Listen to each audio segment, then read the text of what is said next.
This is Cape Palliser, perched at the southeastern edge of the North Island. It's breathtaking, it's wild and remote, and in my view, one of the most unique coastal areas in all of New Zealand. Originally, I started out making a video to celebrate this place, why it matters and why it's so special to me. But that story took a turn. Recently, a local resident reached out to me with a warning. The South Wairarapa District Council is proposing a bylaw that would close off the unformed legal road that runs past Cape Palliser, blocking access entirely, including to walkers and cyclists. This tipped me off, because just weeks earlier, I had contacted the council about a lock gate on another public road at the northern end of this section of coast, at White Rock Beach. And their response raised some red flags when I finally got it. They said that public access was allowed only if landowners were notified, but that's simply not correct under the law.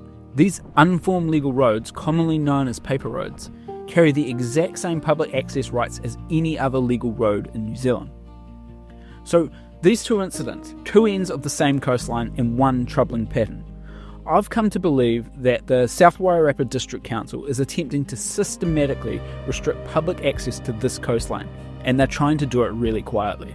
For example, since the bylaw consultation opened, the council hasn't shared a single post about it on their social media, not one. They've posted a couple of times about wandering lost dogs, they've posted about water meter readings and a bunch of other bylaws, but not this. As far as I can tell, their outreach so far has been to organise a 1-hour information session in Ngawi and to send a letter out to nearby residents. That's it. This gives the impression they were hoping it wouldn't get wide engagement.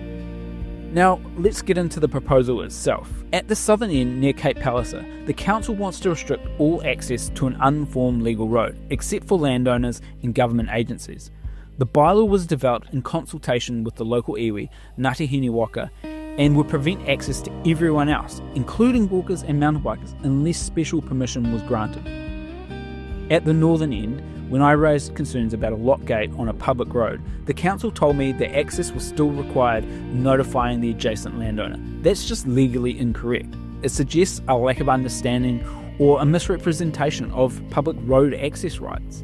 Now look, I'm not ignoring the issues. Four-wheel drives have definitely caused damage in this area, on the public road and on the adjacent private land. That's a very genuine concern. But let's be honest, completely banning all access, including foot traffic, to a dock reserve at the end of a public road feels like a massive amount of overreach. There's a difference between protecting the land and excluding the public from it. If the council wants to permanently stop a road, there's a formal legal process for that under the Local Government Act. This bylaw looks like an attempt to sidestep that, which raises some serious questions about its legality. In the council's consultation document, they argue that there's alternative routes to access the area, but here's what they don't say. Those tracks are inland, they're nowhere near the coast. Many of them cross private land, and they don't lead to the coastal area that's actually being blocked.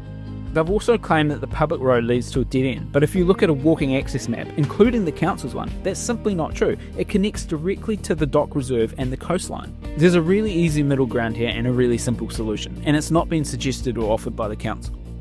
Simply restrict the vehicle access. Allow non-motorised access on foot and bike. This will protect the environment from the vehicle damage, and it won't lock out people who care about this place or love using it for recreational purposes. The reality is, this isn't just about Cape Palliser. This is actually a national issue. If public access to public land can be quietly removed like this, without wide consultation, without the proper legal scrutiny, it sets a really dangerous precedent, not just here, but across the country. So what can we do? Submissions are open until August 19th. Visit the South Wairarapa District website and make a short submission. It doesn't need to be long, just say how you feel. Share this video, talk about it, tell your friends, get involved. And if you're watching this from elsewhere in New Zealand, pay attention, because what happens here can happen where you live too. This public land belongs to all of us. Let's make sure it stays that way.